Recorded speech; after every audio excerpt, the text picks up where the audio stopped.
proveitoso. Então, eu realmente deixo vocês à vontade, qualquer dúvida, comentário que vocês queiram fazer. Quanto mais dinâmico, acho que fica mais legal para mim e para vocês, né? Que aí não fica eu sozinha falando o tempo todo. Então, fiquem à vontade. Então, como foi apresentado pela Lívia, né? Hoje vamos falar sobre sanidade na conicultura, estratégias de controle e prevenção. E aí, eu quero só fazer um enfoque aqui, que, assim, vocês têm aprendido ao longo da disciplina com o professor Jean, e também alguns conhecimentos que vocês já tiveram extra, provavelmente indo lá no setor, que existem algumas áreas, né? Eu vou dar um enfoque na produção mesmo. Se a gente fosse falar, por exemplo, de coelhos para criação pet, algumas coisas elas seriam um pouquinho diferentes. Eu vou tentar fazer alguns comentários sobre isso, mas o meu enfoque aqui vai ser na produção de coelhos mesmo, propriamente dito, né? Para produtos principalmente como carne, pele, venda de animais, tá? Então, vamos começar. O que é essa sanidade, né? Por que a gente escolheu esse tema? Porque para eu ter uma sanidade, que é animais saudáveis, vamos generalizar dessa forma, eu preciso criar e colocar em prática um manejo sanitário ligado a isso. A sanidade, ela não é apenas a inexistência de doenças.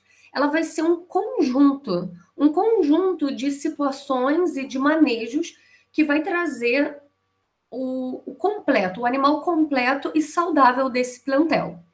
Então, eu vou pensar em questões nutricionais, questões comportamentais, questões psicológicas, questões sanitárias propriamente ditas de doença e questões ambientais. Todas elas estão interligadas. Isso é o mais legal. Porque na sala de aula, às vezes a gente vê os temas muito, muito separados, né? Hoje eu vou falar de reprodução, hoje eu vou falar de nutrição, hoje eu vou falar de sanidade. Mas, na verdade, todos esses temas, eles são correlatos. Eu não tenho como ter um animal saudável, por exemplo, se ele não estiver bem nutricionalmente. Se o manejo alimentar e nutricional dele não estiver bom. Eu não tenho como ter um animal saudável se ele não está expressando o comportamento dele, ou se ele está estressado. Então, esse conjunto, ele relaciona o manejo sanitário. Obviamente, e a gente tem que pensar um pouco nesse lado, que é, por que eu estou produzindo coelho? Eu estou produzindo coelho porque eu acho ele uma graça, é um animal dócil, é um animal que ocupa pouco espaço, é um animal bonitinho, que a gente tem uma memória afetiva, principalmente porque todo mundo aqui conhece a Páscoa, por exemplo, e a gente relaciona ao coelho. Mas eu tenho que pensar que tem um outro ponto, que a gente tem que pensar no lado profissional. O que o lado profissional traz para a gente? Eu preciso trazer rentabilidade ao produtor. A rentabilidade ao produtor, lembra que eu falei no início que eu vou falar só de animais de produção, focado na produção. Então, a rentabilidade do produtor, eu preciso ter animais saudáveis. Eu preciso ter todos esses tópicos que eu estou correlacionando aqui para vocês, bem equilibrados, porque senão isso vai me gerar prejuízo, isso vai me gerar perda de renda, isso vai me gerar maior gasto, e nada disso é interessante. Porque se eu estiver tendo esses pontos, então é melhor nem criar coelho. Eu coloco meu dinheiro em uma outra atividade, ou às vezes eu até coloco meu dinheiro em um outro tipo de investimento. Então, eu sempre converso isso com os alunos, né? A gente tem que lembrar que está trabalhando com duas espécies, a animal e a humana. De uma maneira geral, às vezes a gente acaba colocando só o nosso foco no animal coitado, tá numa gaiola. Mas tem um sentido dele estar numa gaiola. Coitado, ele não tá em contato com outros animais. Mas tem sentido ele estar assim. Porque eu tenho uma outra espécie, que é a humana. Aquele produtor, ele precisa disso para se manter. Até quando a gente fala de bem-estar, que é um tópico que eu coloquei aqui, o bem-estar, de uma maneira geral, todo mundo fala no bem-estar do animal, mas também tem um bem-estar do humano. E a gente tem que pensar nisso, principalmente como vocês, estudantes, são futuros profissionais, futuros zootecnistas, futuros médicos veterinários, não sei se tem futuros agrônomos aqui, né, por conta da matéria de produção, Mas a gente ainda não consegue pagar uma conta com um abraço, certo? Assim, brincando dessa forma, mas a gente precisa que aquela atividade seja rentável. Hoje em dia tem crescido muito a produção de coelhos para animais pet. E aí o enfoque não vai ser de eu ter muitos animais. O enfoque vai ser de eu ter um animal saudável para estar dentro daquela propriedade, com aquela família. E com isso, eu preciso ter ações de boas práticas. As boas práticas, elas são baseadas em controle e prevenção. Então, eu vou começar a palestra, na verdade, de trás para frente. Eu vou trazer para vocês os pontos mais importantes entre controle e prevenção, e aí depois eu vou trazer algumas doenças que a gente vê mais rotineiramente, e que eu particularmente acompanhei enquanto eu estava lá na cunicultura. Então, esse slide, na verdade, a gente poderia ficar muitos minutos conversando só sobre cada um desses pontos. Do ponto nutricional, e aí poderia ser uma palestra, do ponto psicológico poderia ser uma palestra, do ponto comportamental, do ponto ambiental. Hoje eu não tenho como dissociar esses pontos. E eu não tenho como falar de saúde sem falar de saúde única, que o ambiente, o humano e o animal, eles estão interligados. Eu falo sempre muito com os meus alunos: conheçam a espécie que vocês estão trabalhando. Qual é o comportamento daquela espécie? Quais são as especificidades daquela espécie? O próprio manejo nutricional, psicológico, ele vai ser relacionado às especificidades daquela espécie. Eu não tenho como conhecer muito uma espécie e trazer aqueles pontos disso para uma outra. Eu preciso estudar essa para saber como aplicar. E os pontos sanitários, eles vão ser melhorados com todos esses manejos, tá? Então, quando a gente está falando da saúde animal, eu vou falar de saúde de população. Eu não tenho, principalmente num foco de produção animal, como focar só num indivíduo. Eu faço controle e prevenção de plantel. Eu vou fazer controle e prevenção daquele rebanho que eu estou trabalhando. Eu chamo os coelhos de plantel, mas isso não, se eu chamar de rebanho também não está errado, né? Então eu tenho que me atentar a pontos como instalação. As instalações que eu estou utilizando, elas são as mais adequadas?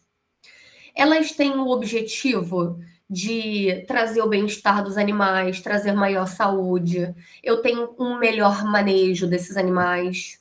A raça que eu estou trabalhando, por exemplo, ela é adaptável, né, essas condições, as condições climáticas, as condições ambientais que eu estou trabalhando, ao manejo que eu vou ter.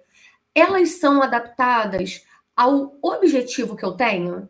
Porque, como a gente comentou e como vocês já viram, eu tenho espécies que têm aptidão muito mais para corte.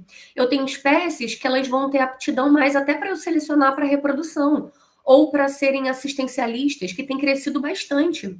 Né, eu não trouxe, a minha palestra nem é sobre isso, mas teve épocas que a gente levava os animais em asilo, né, em CAPS, com pessoas que têm questões psicossociais, psicomotoras.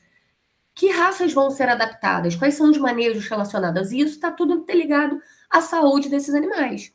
O manejo em si, quais são as técnicas, qual é as atitudes que vocês vão tomar em relação àqueles animais, a alimentação, como eu foquei, e tudo isso vai trazer para a gente a saúde animal. Então, quando eu falo de saúde, às vezes as pessoas, se eu perguntasse assim, né, se fosse pessoalmente com vocês, o que é saúde para vocês? A maioria ia pensar, é um animal que está sem doença. E aí, quando a gente pensa, eu tenho um caso agora, recente, que tem um produtor que ele estava tendo muita perda no plantel dele, é de coelho. Muita perda no plantel dele, e aí, no ponto de vista dele, era assim, eu tenho animais doentes, eu vou tratar. Animais doentes, eu vou tratar. Animais doentes, eu vou tratar. Então, ele só tuchava medicamento nos animais.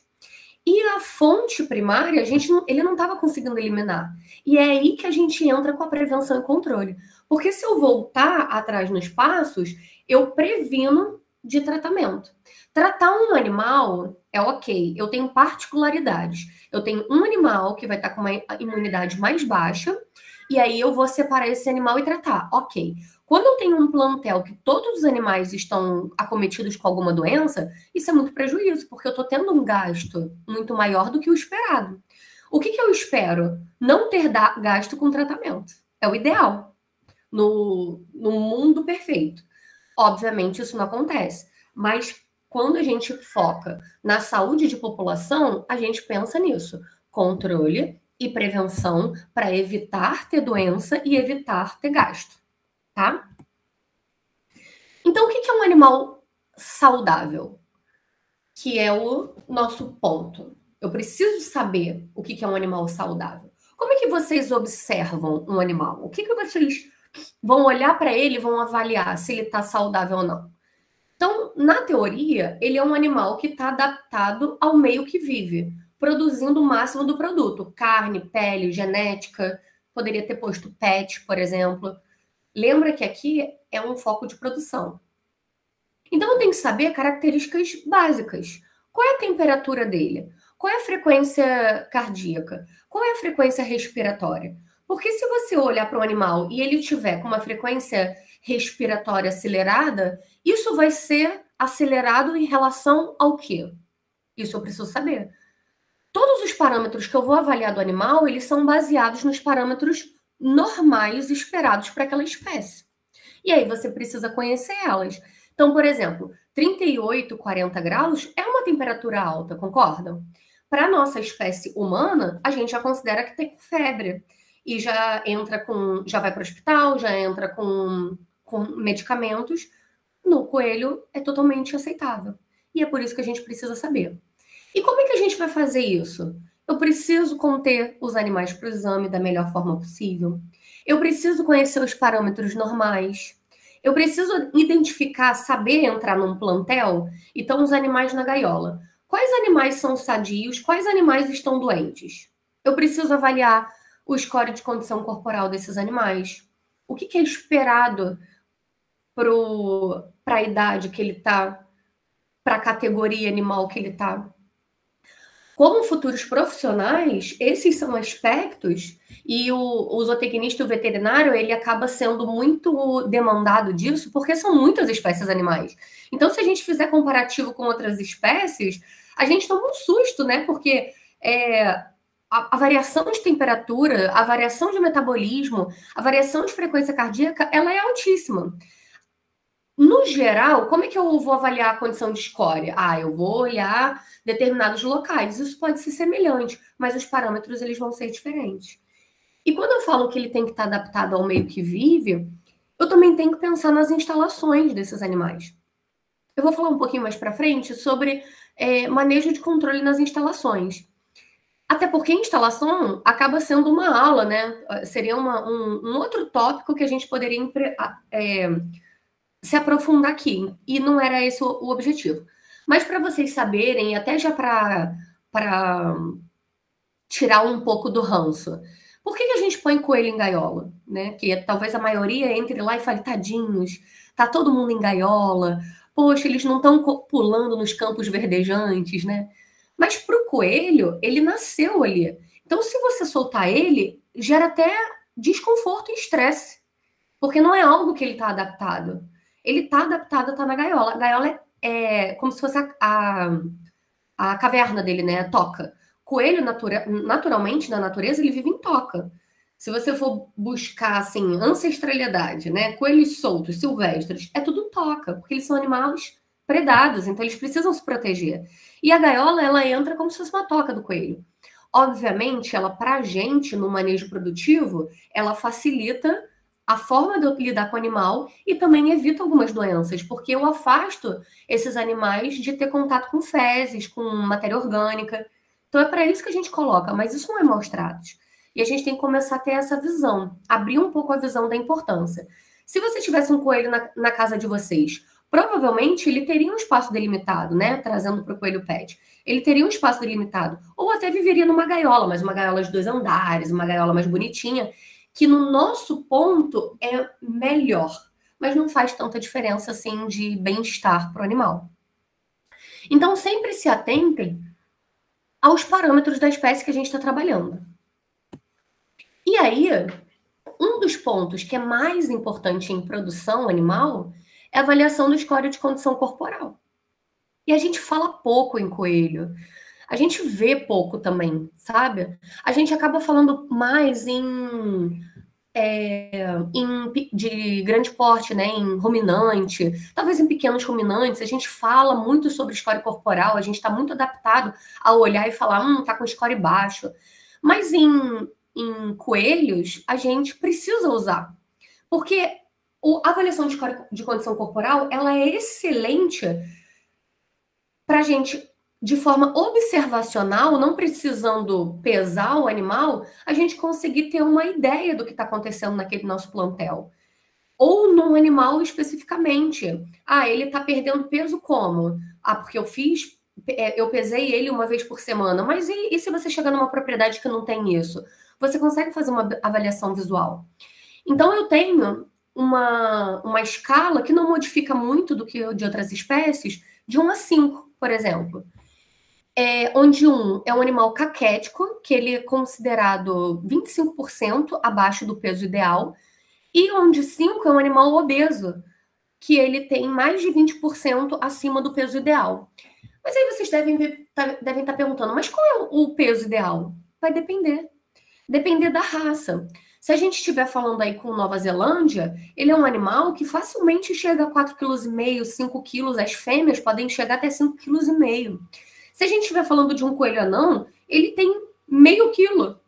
Então, vocês precisam conhecer a espécie que vocês estão trabalhando e a raça que vocês estão trabalhando. Lá no setor, vocês já visitaram, vocês viram que tem coelhos ali que são coelhos mini, que são coelhos de porte pequeno, e eu tenho coelhos maiores, que são os Nova Zelândia, porque eles são muito mais focados para produção, para corte e para pele. E eu também tenho que olhar qual é a categoria animal que esses animais estão. Então, olha só que incrível. Não tem uma receita de bolo. Como eu vou avaliar e ter uma prevenção e controle do meu plantel? Eu preciso saber com quem eu estou lidando, com a raça que eu estou trabalhando. E aí, o que seria o ideal? Um score ali do 3. Então, eu consigo, quando eu toco principalmente, sentir os ossos do quadril, a costela, da coluna, mas eles não são tão arredondados, tão angulados, a ponto de eu sentir totalmente as protuberâncias, né? Eles não têm um aumento do abdômen, mas eles também, a gente está conseguindo ver que o animal tem se alimentado. A área do flanco vai ser plana, não tem aquelas reentrâncias. E por que você também tem que tocar? Lembra que os animais, eles são peludos. E, de acordo com a espécie, eu tenho, até a classificação, né? Eu tenho animais de pelos curtos, pelos médios e pelos longos. Vocês devem ter visto, tem, por exemplo, aquela raça Angorá, que ela é utilizada especificamente para pelos, chega até 15 centímetros de comprimento do pelo dela. E a gente tem raças tipo o Nova Zelândia, que na troca do inverno ela chega ali uns 5 centímetros, né? Então sempre toquem nos animais, sintam os animais, principalmente quando estiverem adquirindo animais novos. E tenham na mente um parâmetro de sanidade desses animais é vocês fazerem essas avaliações observacionais. Um bom técnico, que futuramente vocês serão técnicos, médicos, eles são aquele que, com a observação, já esperando do que seria o natural daquele animal, vocês conseguem saber que ele está tendendo a uma doença, tendendo a algumas características estranhas ou tendendo à normalidade do que é o esperado para aquele animal. E aí, aonde a gente pode ter uma subjetividade? Quando eu estou avaliando um animal de magro para caquético ou de sobrepeso para obeso. Mas o que vocês têm que entender? Eu vou ter pelo menos 3 categorias. Animais que estão abaixo do peso, animais ideais e animais acima do peso. Por que o peso é algo importante? Animais doentes se alimentam? Não. Acaba sendo o nosso primeiro sintoma clínico de alguma problemática na saúde do animal. Animais estressados se alimentam? Depende. Se tiver muita oferta de comida e ele estiver estressado, ele vai comer mais do que ele precisa. Então, por isso também que a gente tem que entender o quanto de alimento eu posso ofertar para o meu animal. Animais pet, eles têm uma tendência maior a ter sobrepeso, até por conta do vínculo afetivo. Animais de produção não podem ter sobrepeso, porque eu vou ter problemas reprodutivos depois. Vocês já viram na aula de reprodução? Devem ter visto.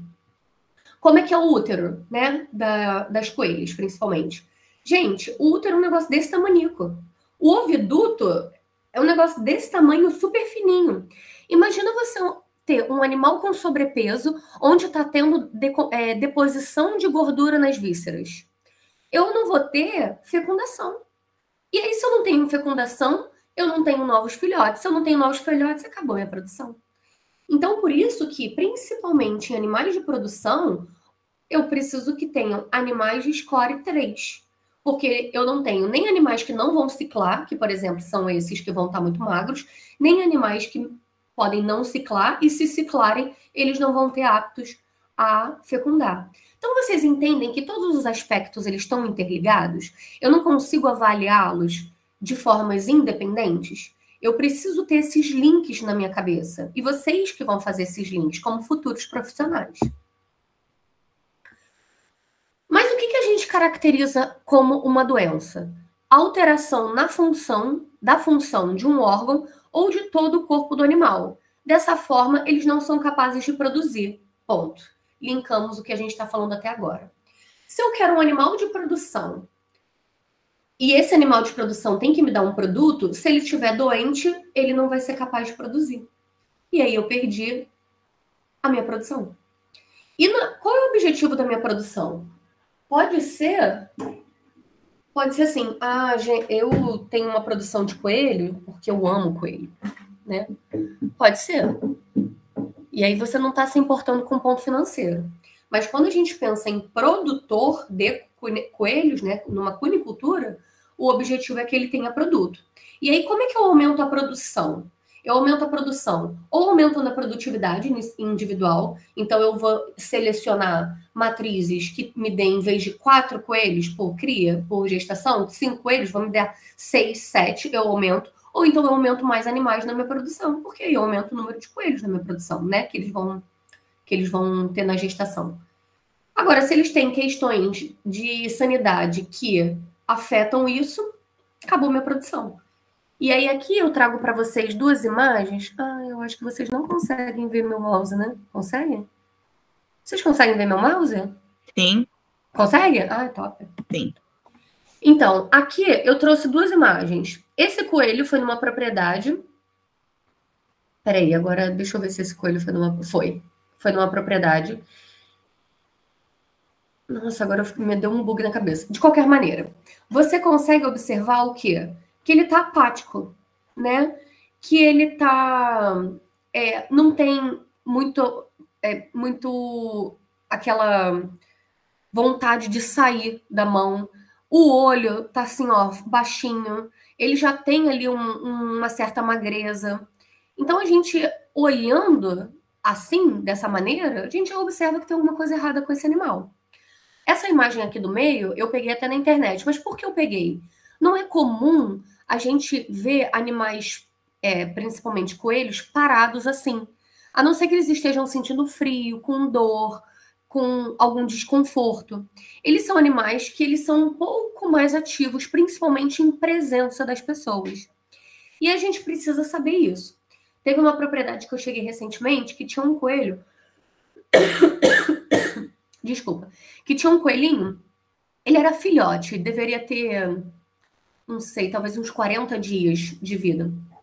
E ele estava completamente apático. Eu segurei ele estava até meio geladinho. E eu falei pro produtor, eu acredito que ele não passe dos próximos dias. Naquela mesma noite, em 24 horas, ele veio a óbito. E assim, visualmente já era esperado que isso acontecesse. Quando é com um coelho, vocês concordam que, se a gente pensar no ponto de vista veterinário, eu poderia ter entrado com uma fluidoterapia, com um aquecimento de maneira artificial, para tentar salvar esse animal. Mas do ponto de vista de produção, dificilmente eu salvaria. Porque iam ter custos associados a isso. Então, o que eu deveria fazer? Prevenir que esse animal chegasse a esses sintomas. E é esse o foco que eu preciso que vocês tenham. Que a grande importância que a gente tem numa aquicultura é a prevenção e controle de qualquer enfermidade, tá? Então, como é que eu reconheço que esse animal está doente? Ele fica triste. Como é que eu sei que um animal está triste? Você precisa estar dentro da sua produção. Não tem como você querer trabalhar com os animais, e aqui nosso foco é coelho, e você não olhar para esses coelhos, você não está ali no dia a dia. Produção animal, gente, é 7 dias na semana, 24 horas por dia. Não tem sábado e domingo. Né? Você tem que estar lá na sua produção para entender o que está acontecendo com aqueles animais. E aí você consegue perceber que tem animais que estão mais normais e tem animais que estão mais tristes. Tristes é uma forma da gente, uma forma até meio esdrúxula de falar, mas que eles estão mais apáticos, eles não estão desempenhando o comportamento natural deles. Ele perde apetite, sinal clássico. Porque pensa, eles não vão levantar a mão e falar assim, oi, pô, tô passando mal. Eles vão começar a trazer sintomatologia. Então vocês têm que observar. Respiração fica rápida. Então ali a frequência respiratória dos slides anteriores, ela é importante. Os animais não ganham peso. Quando a gente tem um controle zootécnico, principalmente de animais de engorda, né, de crescimento em engorda, vocês têm que periodicamente fazer uma avaliação de escória e um peso desses animais.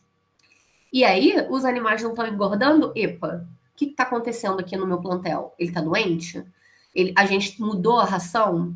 Mudou algum tipo de manejo? Pelos arrepiados, ásperos e sem brilho. Sinal clássico também. Não sei se vocês sabem, mas os coelhos tomam banho. Eles se lambem, eles se coçam, eles se lavam. Eles são animais muito limpos. Então, quando você começa a ver que o pelo está arrepiado, está áspero, é porque eles não estão fazendo esse comportamento. Eles não estão se limpando. Eles não estão se penteando. E aí já é uma observação. Fezes pastosas e líquidas, uma diarreia, ou muito duras e secas. Eu vou falar um pouquinho mais para frente sobre fezes, tá? Tosse, que aí é um sintoma mais clássico, né, de alguma doença. Secreção na narina, nos olhos, na vagina. E vocês concordam que todos esses pontos, eles são visíveis? Então, a gente não diagnosticar ou não observar esse animal, na verdade, é um erro básico de não ter prevenção naquele plantel, porque você não está indo lá, tá? Então, sempre se atentem a isso. Existem alguns sinais que a gente precisa conhecer, que são sinais visuais, sinais auditivos e sinais olfativos, principalmente esses sinais. Os visuais, o que vocês precisam saber? Principalmente para selecionar animais sadios. Eles são presas. Então, eles vão demonstrar animais mais arredios, animais mais tentando se proteger. Vocês têm que saber que os olhos deles são laterais, que ele tem uma visão ali 360 graus. Então, quando vocês já começam a ver algo que esteja desconforme a isso, por exemplo, animais mais vesgos, animais com a posição desses olhos não sendo lateralizadas, isso já é algum problema na saúde deles. Eles não enxergam na escuridão. Então, eles são animais que eu gosto de usar, que normalmente na literatura fala que eles têm um comportamento, que eles são noturnos. Mas, na verdade, eles são animais crepusculares. Ou seja, aquele finalzinho do dia, aquele iniciozinho da manhã, que já tem uma certa claridade, mas que não é totalmente dia. Porque no dia, normalmente, eles estariam mais escondidos, se fossem animais soltos, né? Mas eles são muito sensíveis a odores.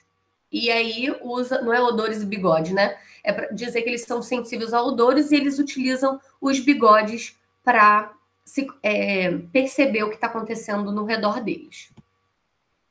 As orelhas, é importante a gente entender isso. Elas se movem em diferentes direções. Como é que eu sei que um animal está apático, por exemplo? Se você é um tratador, né, um profissional que chegou ali na propriedade e ele não desempenhou nenhum movimento da orelha de tentar te ouvir ou da narina de tentar te cheirar, tem alguma coisa esquisita com esse animal. Porque é através do som que ele vai identificar e até tentar se proteger. Lembra que ele é uma presa. Então, uma orelha pode estar aqui e a outra ela pode estar virada de uma posição diferente. Porque ele tenta pegar, captar o maior reconhecimento do ambiente que ele está. E eles ouvem mais do que a gente. Então, eu lembro que eu sempre falava assim, agora a gente vai entrar no setor de reprodução.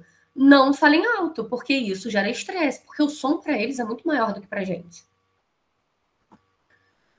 E aí vocês precisam ter uns reconhecimentos, né, de posição de orelha. Porque essa posição de orelha também vai trazer para a gente se eles são animais saudáveis ou não. No setor, a gente até fez um pôster para conscientização das pessoas. Então, tem o quê? Quando os animais estão com as pinas, né, que é essa parte interna, assim, ereta e a pina para frente, eles estão em alerta. Tipo assim, o que está acontecendo? Se eles estão em alerta, é ótimo. É um sinal ótimo de saúde para a gente. É um sinal que ele está observando o que está acontecendo no ambiente.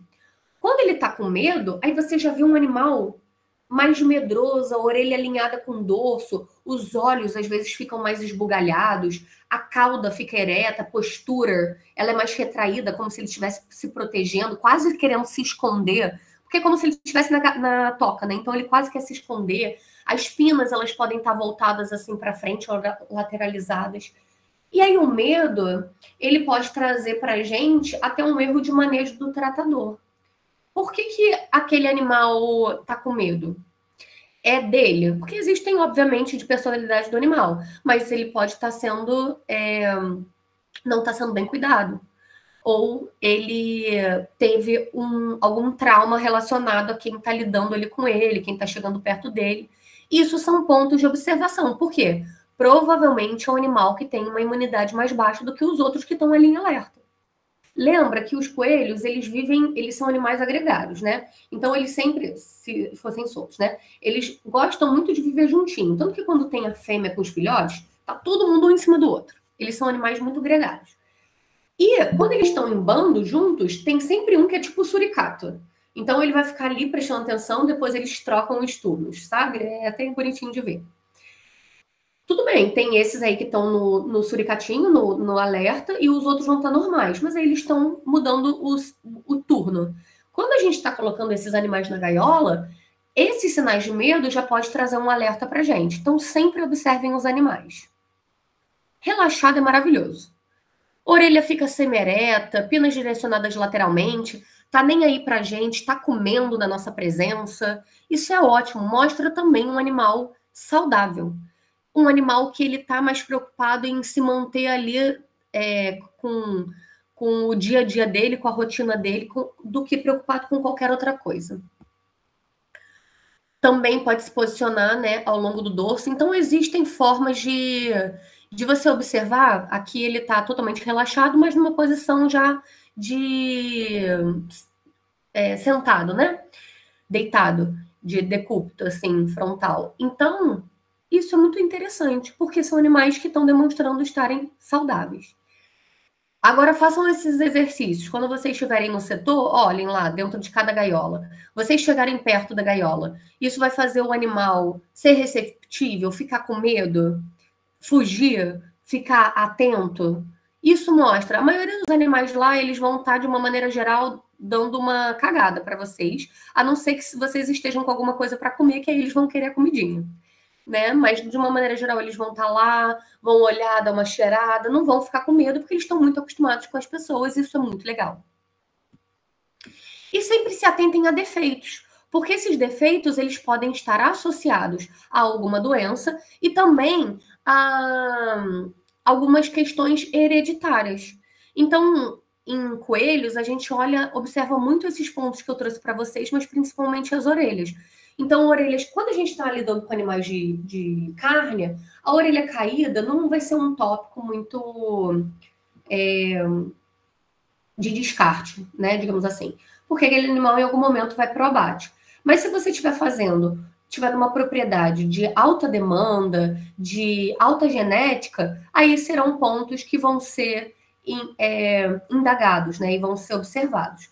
Então, qualquer alteração em orelha, seja tamanho, seja inserção, seja ela não está ereta, e aí, de novo, vocês têm que conhecer a raça, porque existem raças de coelhos que eles têm a orelha pendular, e tem raça que tem a orelha ereta. Então, se eu tiver com uma raça de orelha pendular e usar isso como um critério de defeito para descartar esse animal, eu estou, na verdade, descartando animais que não deveriam ser descartados. Isso aqui, né? Repetídico. Olfatos. Vocês têm que lembrar que os animais, eles sentem diferentes odores e eles têm diferentes glândulas. Então, eles têm glândulas mamárias, glândulas submandibular, glândulas anais, glândulas ao redor dos olhos. E cada glândula, ela vai ter uma liberação de um odor que para a gente não é perceptível, mas para eles é importante, inclusive, para demarcar território.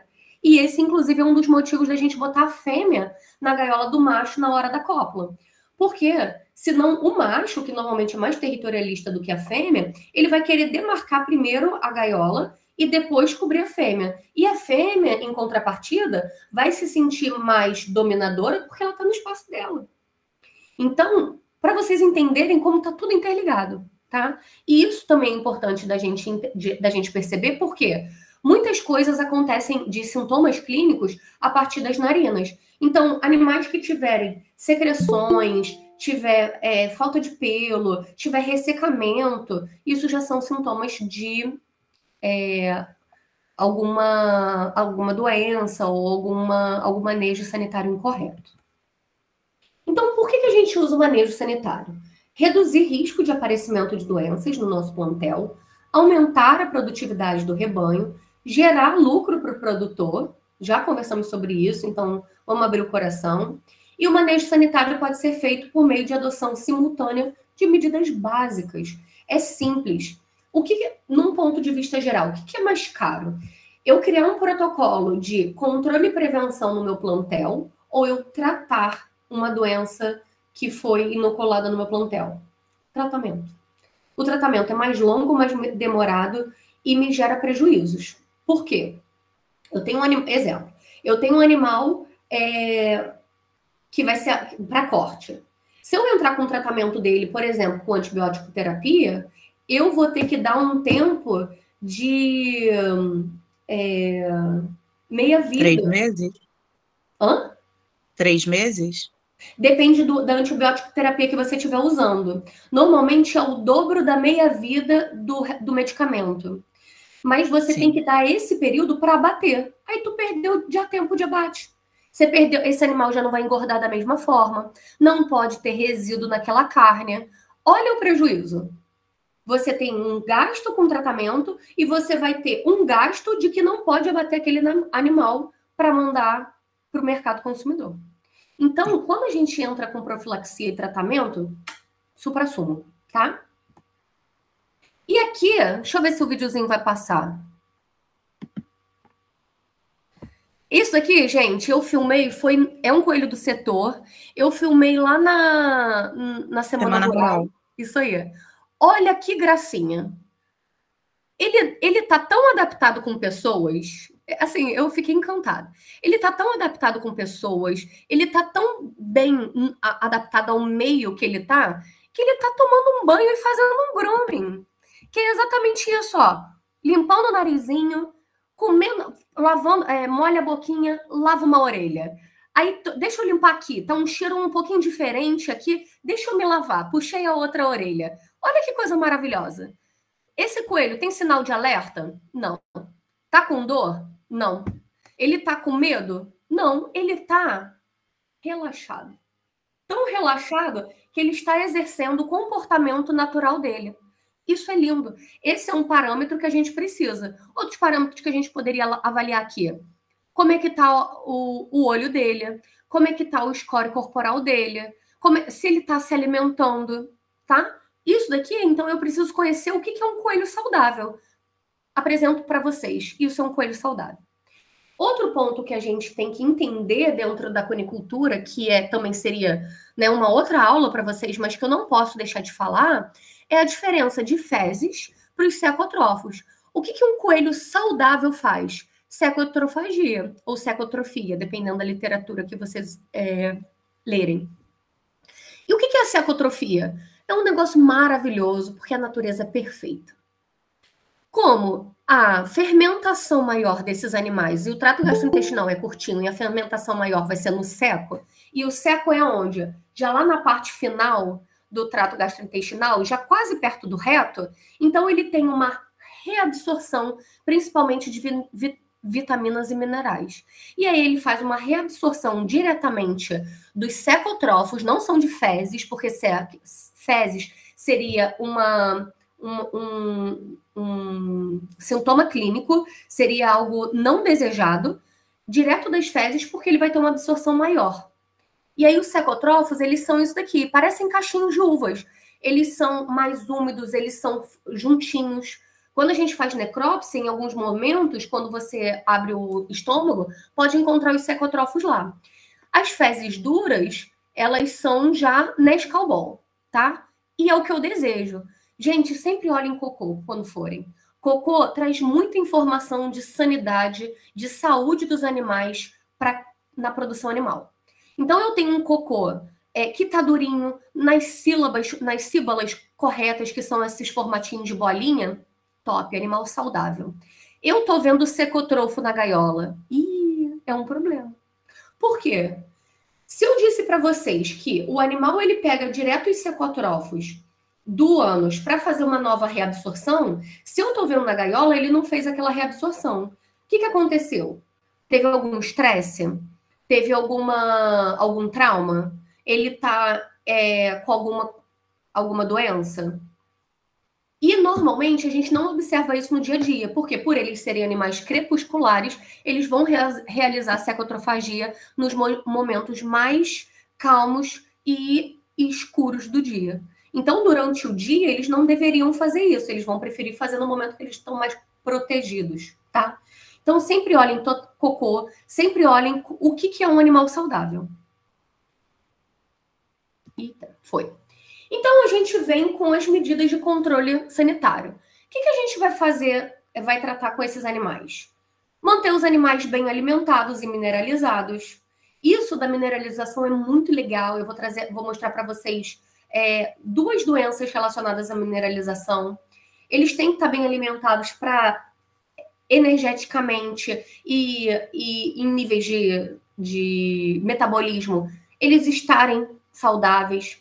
Evitar contato com cão, rato, gato, com a criação e com os alimentos. Lá no setor, a gente teve uma época que teve muito problema com rato, duas espécies de rato, rato do telhado e rato do esgoto.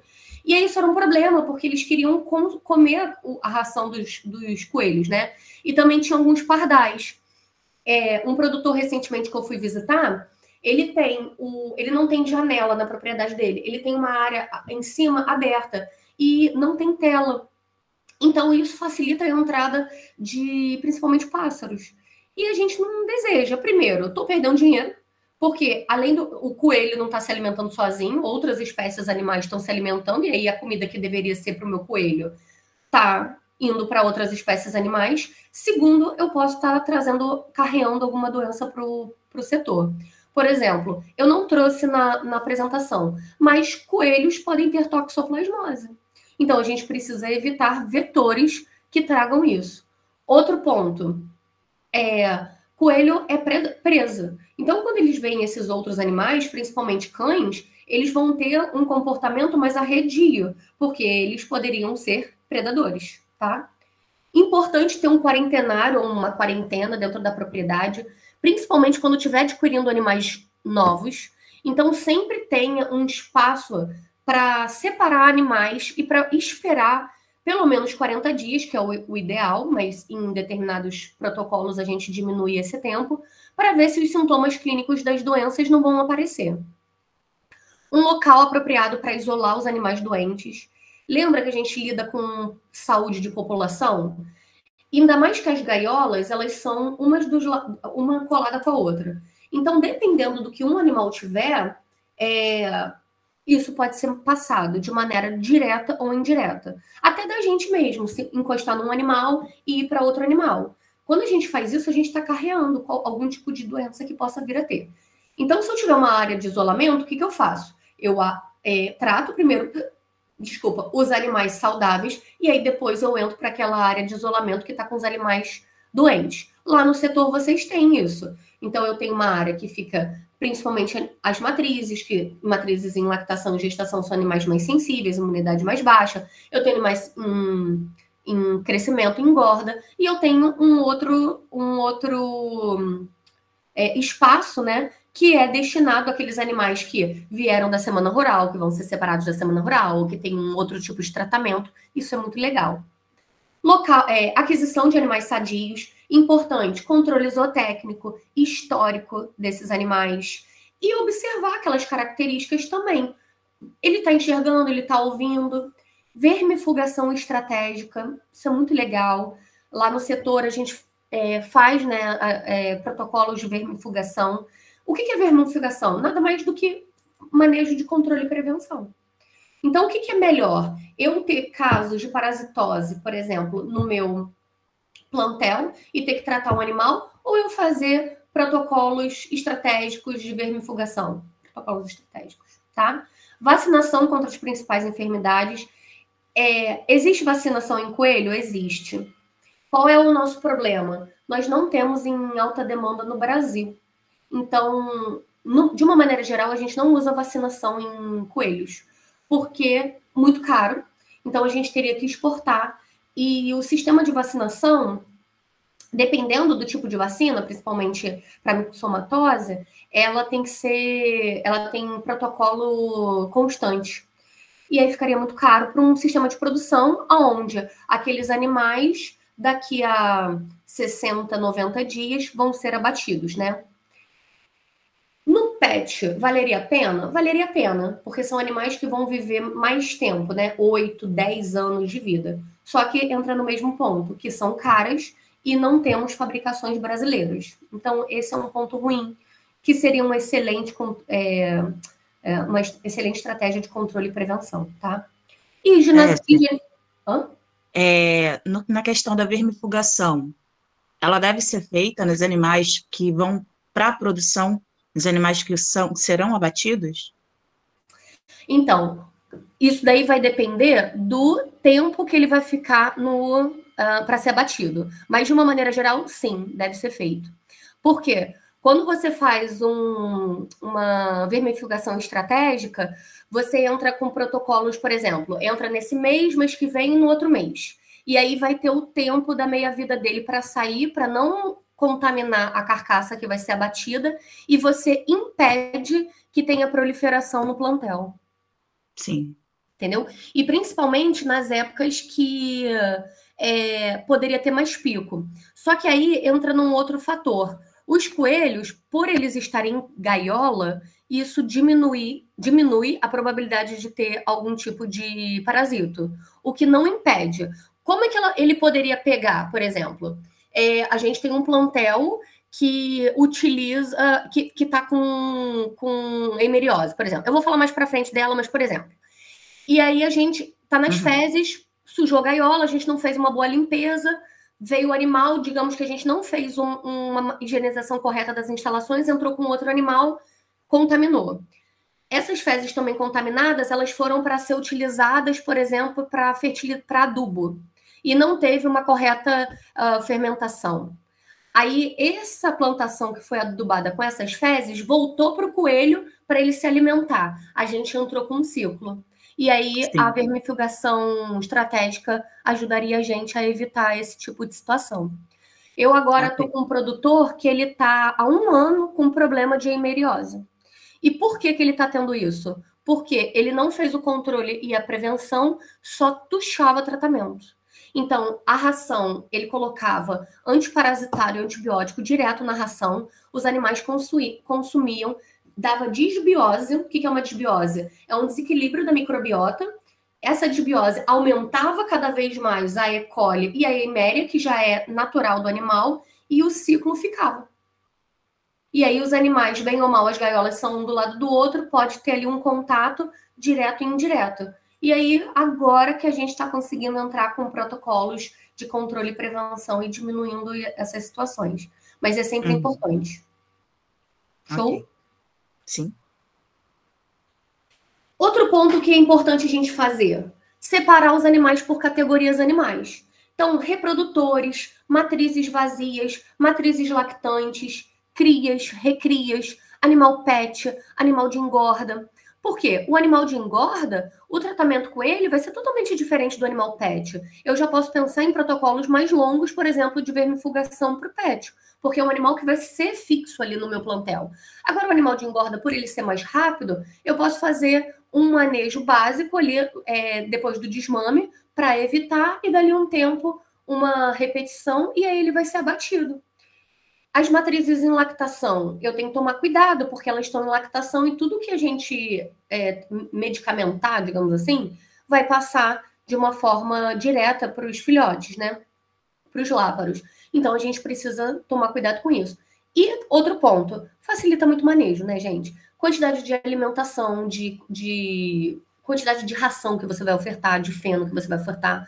Quando eles estão separadas por categoria animal, você consegue padronizar o consumo deles. Animais saudáveis são animais que se alimentam.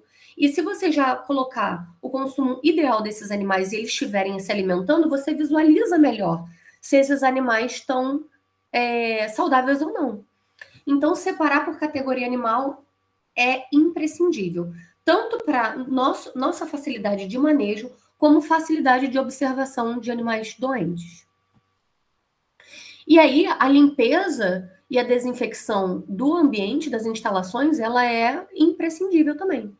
Isso consiste no quê? Retirada total de matéria orgânica. Então, assim, tem uma gaiola que tá com tá grudado algumas fezes. Tem que ser limpado, tá? Lavar, raspar, varrer. Tem que trocar a fossa de tempos em tempos. O que é o ideal? Semanalmente.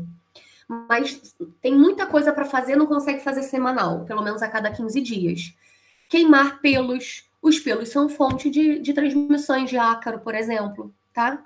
Queimar pelos, esvaziar a fossa. Quando tiver vazio, usar vassoura de fogo. Usar desinfecção para eliminar micro-organismos que podem causar doenças. A vassoura de fogo ajuda com isso. Água quente, alguns desinfetantes.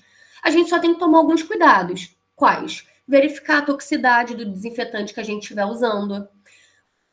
Não adianta eu ter uma gaiola que está cheia de material orgânico, botar um desinfetante e esperar que aquele desinfetante ele seja suficiente. Não, porque se eu tiver matéria orgânica, o desinfetante ele não vai ter o total da eficácia que ele teria. Tem que tomar cuidado com o cheiro do material que eu estiver utilizando. Então, até aquele lance que a gente fala, vai tratar com os coelhos? Não usa perfume, lava bem as mãos, se possível use luva, porque isso também são fatores de estresse para os animais que pode fazer com que ele diminua o consumo alimentar, que a fêmea não queira mais aceitar os filhotes, e tudo isso entra em manejo sanitário. E o tempo de ação e aplicação. Então, realizar programas de limpeza e desinfecção dos setores, dos plantéis, é incrível. E aí eu trouxe para vocês aqui alguns desses desinfetantes mais comuns no mercado e vantagens e desvantagens deles na conicultura. Então, por exemplo, desinfetantes à base de iodo, tipo biocide, eles são muito bons, porque ele não deixa cheiro e ele é pouco tóxico. Então, a gente pode pulverizar nas gaiolas até com os animais presentes, né? Claro, evitando olho do animal, narinas do animal. Pode desinfetar os ninhos de madeira. Então, ter uma prévia, antes de fornecer, a gente sempre faz aquela limpeza dos ninhos para colocar dentro da gaiola para nascer. Imagina se a gente não faz um protocolo. Os animais, os filhotes, eles estão com uma imunidade muito baixa. Então, a gente quebraria o plantel. E sempre limpando toda a matéria orgânica. Uma que é muito comum, muito, muito comum, é a amônia quaternária. Só que tem que tomar muito cuidado, porque ela pode gerar problemas respiratórios. Lá no setor, a gente usava muito para o pedilúvio. Não sei se vocês se lembram, quem estava lá na época, né? Mas era bem diluída, para não gerar problemas respiratórios, tá? Porque pode gerar, sim. A gente não sente o cheiro, mas eles sentem. Lembra lá que eu falei? O olfato deles é muito mais apurado do que o nosso. essa conicultura que eu tô acompanhando agora recentemente, ele basicamente fazia assim, ele segurava o coelho no colo e botava amônia quaternária, secava e botava o coelho. Então, vários animais intoxicados. A gente tem que tomar muito cuidado com isso. Agora, se eu tiver esvaziado o meu aquela área, né, aquele setor, botei os animais para outro lado, aí eu posso usar a amônia quaternária porque vai ter um tempo de ação, os animais não estão em contato e aí eu vou dar um período ali para voltar com os animais, tá? Aí pode. Clorados, cloro, muito barato, interessante de ser usado, mas tem que tomar cuidado com o cheiro.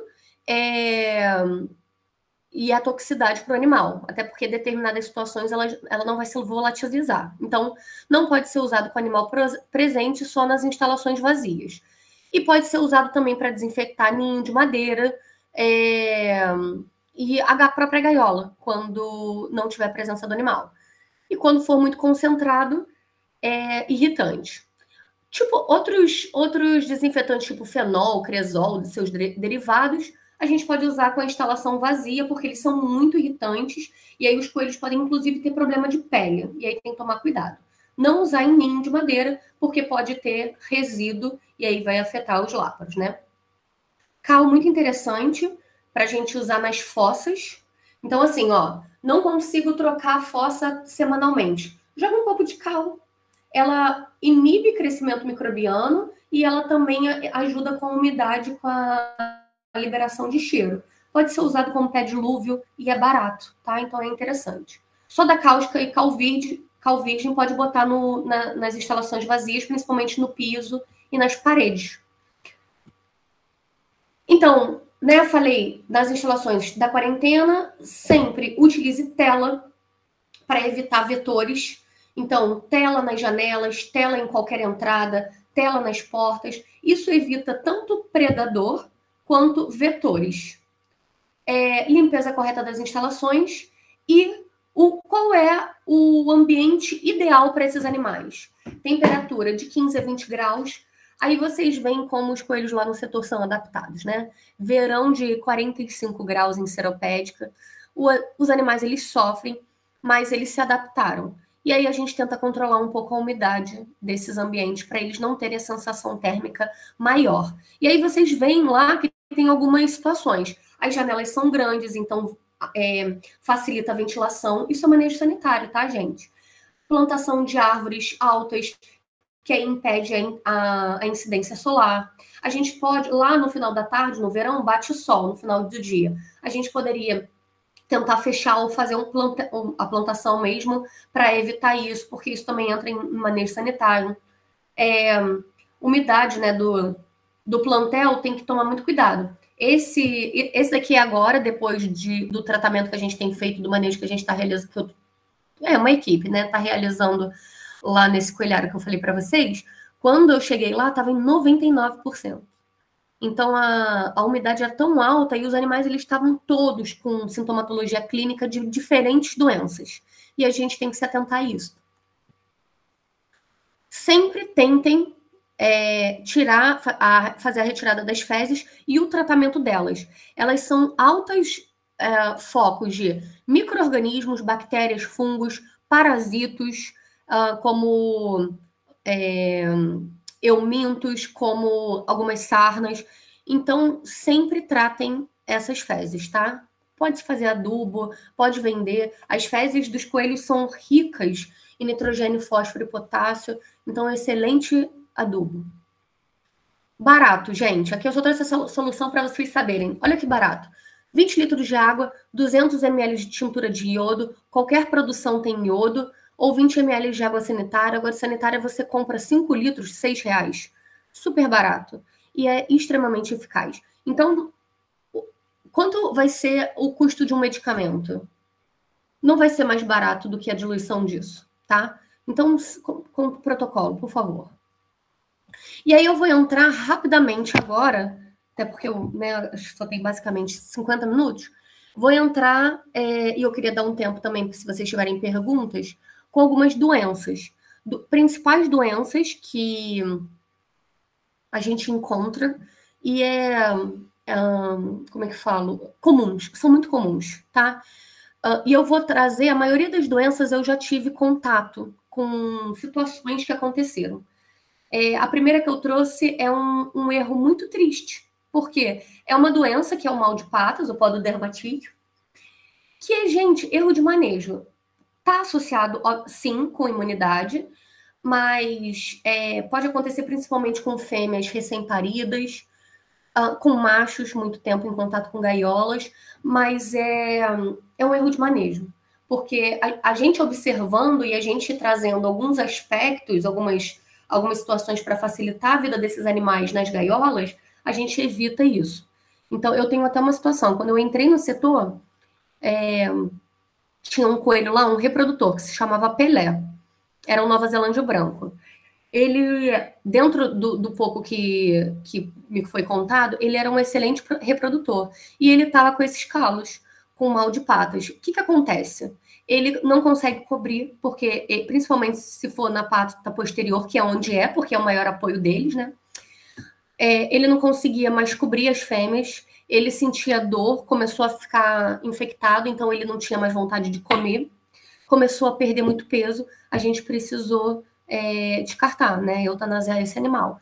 E isso é um erro bobo. Então a gente perde uma produção, um animal com um valor zootécnico alto, por uma coisa que a gente podia ter feito o quê? Que depois colocou, né? Colocado aquelas tábuas plásticas que são mais macias relacionadas ao arame, ao alumínio das gaiolas.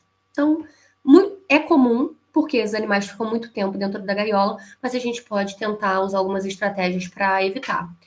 Pode ter uma predisposição genética, né? E aí, o que acontece? Uma falha de pelo no colchão plantar, e aí, por conta do atrito, vai encostando e pode gerar infecção bacteriana secundária, vai abrindo feridas, e aí o animal tem esses calos, ele pode ter inflamação, contaminação, dor, febre, falta de apetite e emagrecimento, e aí tem consequências, né, como dificuldade de monta, baixa libido, não come. Então, para um animal que ele é da categoria de reprodutor, a funcionalidade dele é perdida, e para um animal que é na categoria de engorda, também foi porque ele não vai comer, né? Não engorda. Tratamento. Dependendo da condição do animal, descarte, que foi esse caso que eu falei para vocês. Sempre manter a gaiola limpa, porque matéria orgânica em contato direto com os animais também facilita, umidade também facilita isso, dá uma predisposição. Usar pranchas de descanso, pode ser de madeira e plástico. A madeira a gente tem que ter mais cuidado, porque é um material que absorve mais a umidade. E a abertura da grade de 1,5 a 2 centímetros para escoamento de fezes e urinas, porque também contato com a umidade, com a matéria orgânica, dá uma predisposição.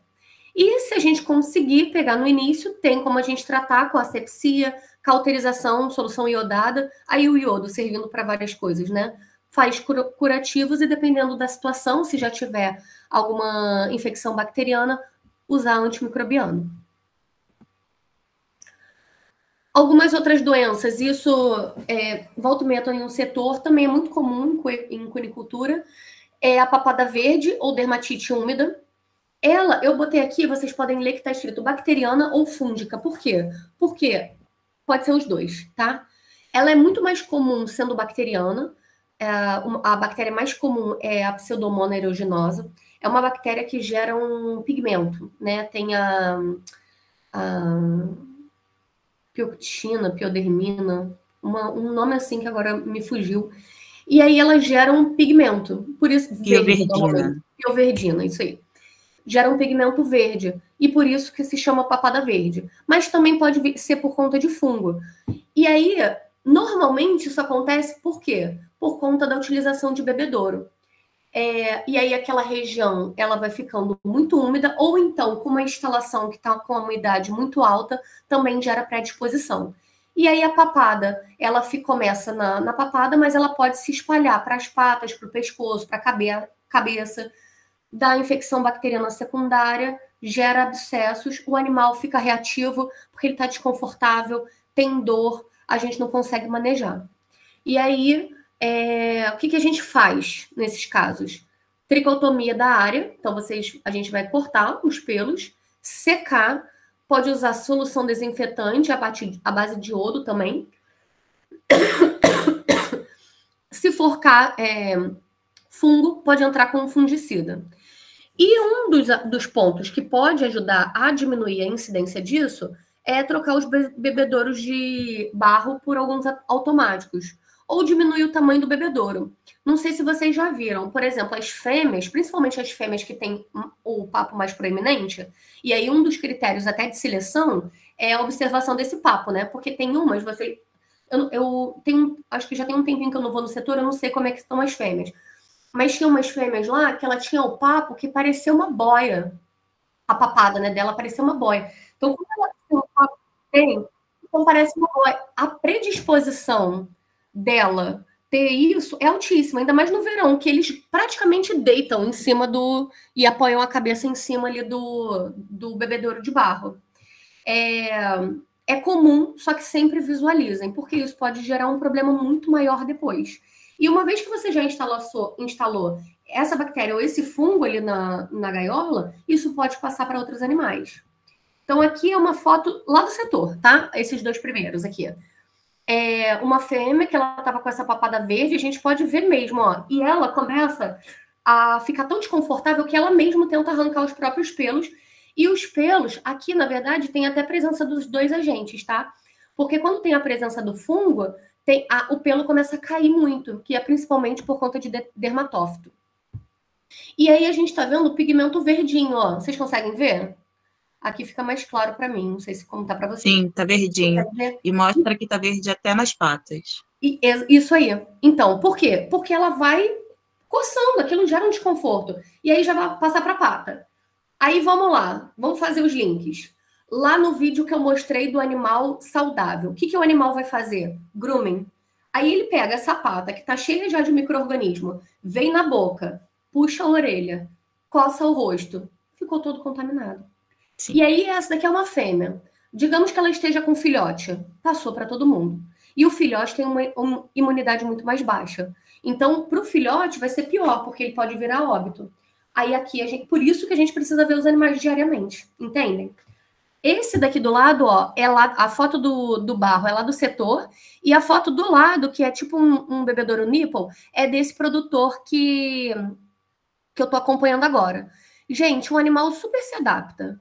Tem que ensinar, obviamente. E aí coloca um calcinho, é muito bonitinho, colocou um calcinho para ele alcançar a altura. Mas também qual é o problema disso? A limpeza. E aí isso a gente tem que ver os prós e contras. É muito mais fácil eu limpar o bebedouro de barro, e é o que vocês fazem, eu acredito, diariamente. Então, tira, limpa, lava, troca, enche com água limpa, do que do A cada 15 dias, nós passamos uma solução de iodo. Deixa agir um pouco, mergulha na solução de iodo para fazer a limpeza justamente para tirar isso. E ele é bem empregado em todas as bordas para evitar essa contaminação para não ficar o fungo e não ficar verde, né? Isso aí, perfeito. E fica também no ambiente, né? A Pseudomonas, ela é considerada uma bactéria ambiental, na verdade. E aí ela se adaptou, aí volta lá para a saúde única. Aí ela se adaptou muito bem e ela, por conta da imunidade, principalmente, ela se aloja no ser vivo, né? Porque pode ser acontecendo com a gente também. E aí a gente tem que ver isso, então acaba sendo mais fácil. Então o que a gente poderia fazer? Diminuir para não ter a possibilidade dela entrar totalmente dentro do barro. Que aí o filhote, a gente já vê o filhote entrando, né? Então, mas se a gente fizer aquele manejo diário e o controle e a prevenção, a gente evita isso. E aí tem as duas possibilidades. Nesse caso aqui, eu tô tendo problema com água lá. Então vai ter que ser feita uma limpeza disso, que traz muito mais trabalho, tá? Então, por que eu estou dizendo isso? Não é receita de bolo. Vocês vão avaliar a possibilidade e necessidade de produtor para produtor. Outro ponto, mamite. A gente fala muito mais de mamite em bovinos de leite ou caprinos e ovinos de leite, né? Muito mais em bovinocultura de leite. Mas, gente, pode ter mamite ou mastite, tanto faz o nome, em coelhas. E é muito comum, tá? Por quê? A produção de lactação das coelhas é altíssima. Imagina, sabe qual é o máximo? Lá no setor, teve. Não foi da minha época, não lembro agora se foi da minha época, mas teve uma coelha que pariu 11 láparos. Imagine, para ela manter os 11 láparos, óbvio que tem a dominância, tem um que vai mamar mais do que o outro, mas ela tem que produzir muito leite. E aí eu trouxe até esse gráficozinho para vocês, que é para vocês entenderem. Ele é da produção de leite. Então, olha só, ela chega a mais de 200 ml, de 200 ml, quantidade de leite, ml, por dia. Isso para um coelho é muita coisa, tá? E aí, por conta dessa alta produtividade, esse pico de lactação dela, que vem com 20 dias, e aí logo depois vai diminuindo, até porque os coelhos vão crescendo, não precisam mamar tanto, já estão comendo a ração, e aí é por isso que a gente faz o desmame aqui por volta de 30, 35 dias, porque aí a gente já teve a troca, e aí isso aí também é outra aula, mas eu não quero entrar nesse ponto. Eu quero mostrar para vocês o quê? Que a gente tem picos de lactação, e tem alta produção de leite. Então, se eu tenho alta produção de leite, eu tenho uma possibilidade de ter mamite. E lembra que as coelhas têm de 4 a 5 pares de tetos. E na região abdominal é o mais produtivo do que os torácicos, né? Então, pode gerar mastite nesses casos. Então, é até legal a gente observar. E é fácil observar, porque como ela já fez a retirada dos pelos para montar o ninho, a gente consegue visualizar. Quando ela ainda está em gestação, antes desse momento, ou quando ela está vazia, sem período de lactação, os pelos já cresceram, a gente não consegue observar tanto o úbere, né? A teta dela. Então, qual é a causa? Má higiene da gaiola, ninhos a não amamentação dos láparos. Então, se os láparos tiverem alguma doença, eles também não vão amamentar, ou alguma dificuldade, ou a fêmea estiver estressada e não permitir essa amamentação, ela rejeitar o filhote, pode gerar mastite. A mama fica cheia de leite, avermelhada, pode gerar abscesso, pode ter febre, sintoma de mastite. O que a gente faz? Retira os láparos, tenta secar essa coelha, pode aplicar dipirona se tiver febre, troca a gaiola e tenta, dessa forma, secar o leite para diminuir. Posso entrar com anti-inflamatório? Pode entrar com anti-inflamatório. Só lembrando que a quantidade é sempre relacionada ao peso do animal, tá? Então, eu tenho lá no setor coelhos mini e coelhos Nova Zelândia. Então, cada animal vai ser de acordo com o peso. Outra é a pasteurose, né? Que ela está muito associada com a pneumonia e as duas são muito parecidas. No setor, a gente nunca bateu o martelo para que tivesse isso, ter encontrado isso. Mas a gente já viu coelhos espirrando, coelhos com coriza, com tosse, que são sintomas clássicos que a gente pode observar. Mas eu não tenho como, porque ele pode estar gripado, o coelho tem gripe, tá? Então, pode ter mudança drástica de temperatura. E aí, essa semana, é possível que algum dos coelhos do setor esteja com coriza, com secreção nasal, com secreção ocular. Mas sempre observem e já isolem esses animais para não ter risco de passar para outros coelhos, tá? Então, vocês veem bem assim, ó, nessa figurinha, o narizinho dele bem molhadinho. Às vezes, você vê uma secreção, assim, esbranquiçada, pode ser muito purulenta, escorrendo. Se for cristalina, menos problema. Então, observem. Ele pode estar muito incomodado e toda hora ficar mexendo no nariz, que aí é diferente do grooming, tá? Então, observem isso. E a gente pode ver secreção ocular, que aí isso aí também pode indicar, sabe o quê? Intoxicação. Então, você usou algum tipo de desinfetante que estava muito concentrado, ele começa a ter os mesmos sintomas clínicos de problemas respiratórios e oculares, com secreções oculares também. Sintoma clínico fecha diagnóstico? Não. Por isso que a gente tem que pesquisar. E aí, o que é o melhor dos mundos? Controle e prevenção. E aí, aqui, a causa principalmente Pasteurella e Bordetella, que são duas bactérias, né? O que favorece isso? pó dos alimentos, da ração que é ofertada para o coelho. Então, o que a gente sempre fala lá? Aí entra na aula de alimentação, mas sempre fala, peletiza a ração, dá alimento peletizado para eles. Sobrou pó, tira aquele pó, né? Por isso que tem ali o momento como é que eu falo aquilo? Filtrar, não, peneirar a ração, porque aí diminui, separa essas partículas que seriam em formato de pó, que pulveriza, que entra na narina, já gera uma irritação, pode passar para o pulmão, para o trato respiratório superior, depois pode ir para o inferior, pronto. A gente já tem uma facilidade de acometimento disso. Também o clima pode variar, mudanças bruscas, umidade, estresse. E aí o que a gente vai ver? Sintoma respiratório, como espirro, muco nasal, ronco, tosse. Pode aumentar, afetando útero, pele, rim, ter descarga dos olhos e nariz, inclinação da cabeça, perda de equilíbrio. Então, às vezes, o animal está assim porque ele está cheio de secreção. Paralisia de membros posteriores e respiração ofegante. Tratamento, de uma maneira geral, antibiótico terapia, tá? A pasteurose, a pneumonia, né, e a pasteurose, elas são muito parecidas e é uma infecção, só que é uma infecção bacteriana mais profunda, de difícil tratamento. Fúngica. Então, a gente tem aqui dermatomicose, ou tinha, e qual é o grande problema disso? É uma zoonose.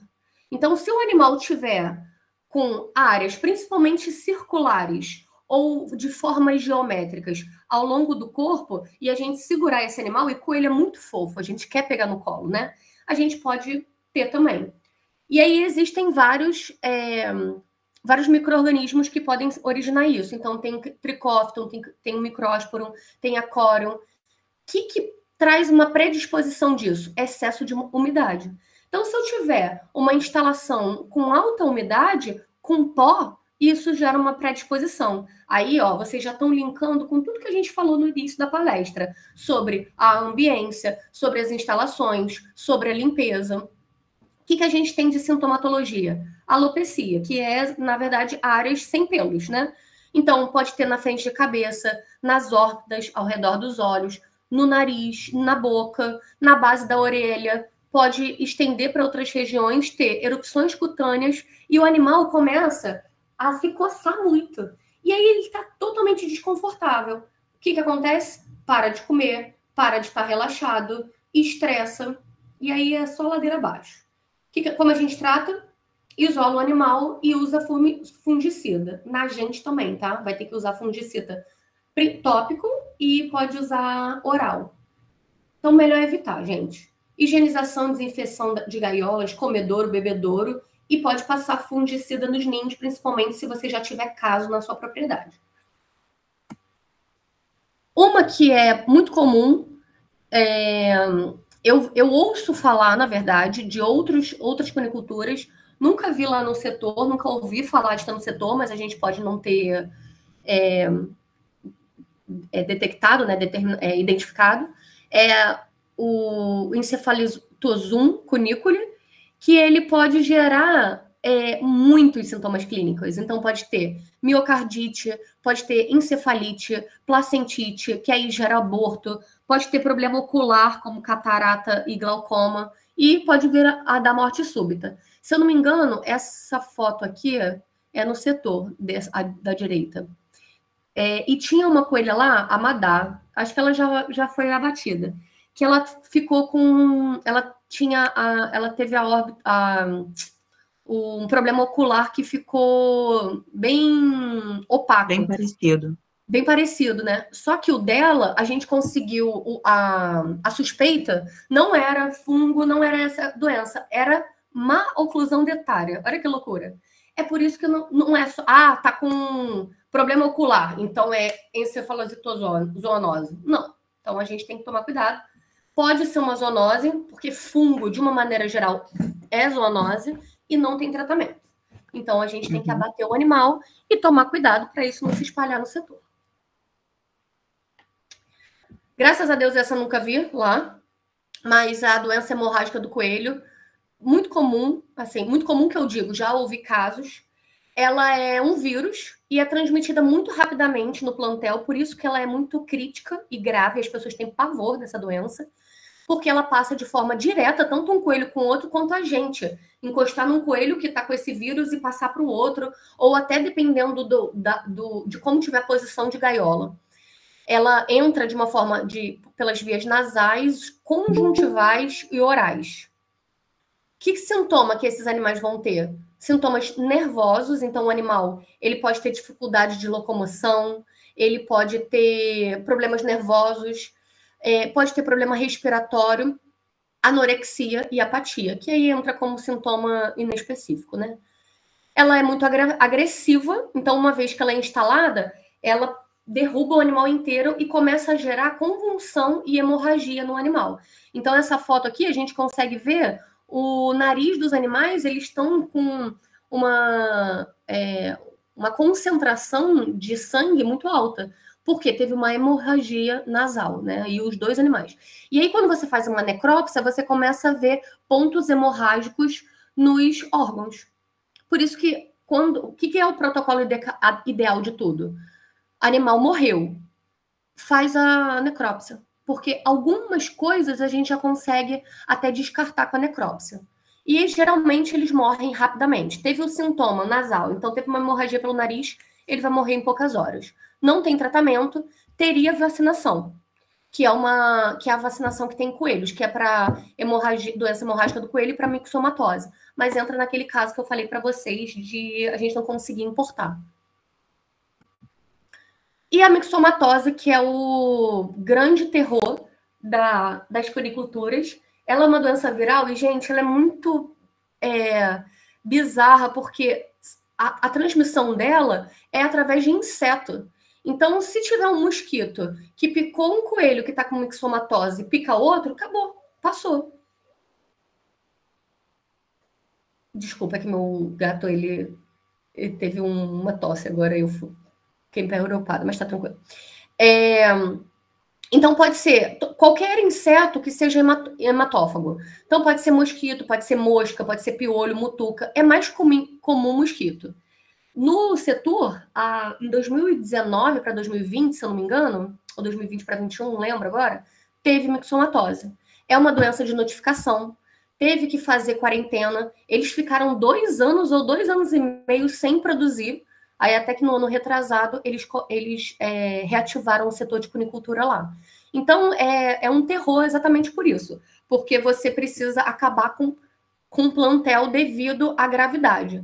E aí, em 5 ou 6 dias após, e é muito rápida também, após a introdução do vírus, né, o contágio, o animal já fica com falta de apetite, tem inflamação na pálpebra, inflamação nos lábios, então aí já não come mesmo, né? Ele já não come porque tá com uma virose, quando a gente tá com virose a gente não quer comer, fica mais mais doentinho, fica com o corpo mole, é a mesma coisa, só que aqui tem um agravante, porque ele começa a ter nódulos e inchaços nas mucosas, então é um outro ponto de também não se alimentar. E aí pode dar nas orelhas, nas mamas, nos genitais, além do inchaço do nariz, e tem secreção nasal também. E pode gerar pústulas, que são esses nódulos que eu falei. Não tem tratamento, tem a vacinação preventiva. E aí, o que a gente faz aqui, já que não tem a vacinação? Quarentena. Então, primeiro, saber o histórico do animal que a gente vai adquirir, colocar ele em quarentena, porque como os sintomas são muito rápidos, então em 1 semana de quarentena desses animais, eles já demonstrariam sintomatologia clínica. Então, por isso que é importante. Outro aspecto muito importante. A gente tem uma ideia, e eu concordo com isso, que a gente tem que segurar e pegar animais. Mas se for de uma pessoa que ela teve indiferentes coelhários, pode transmitir, tá? Então, isso tem que ser um cuidado muito grande. Por isso que tem que ter o álcool em gel, por isso que tem que ter o pediluvo, por isso que tem que ter a troca de roupa, para tomar muito cuidado.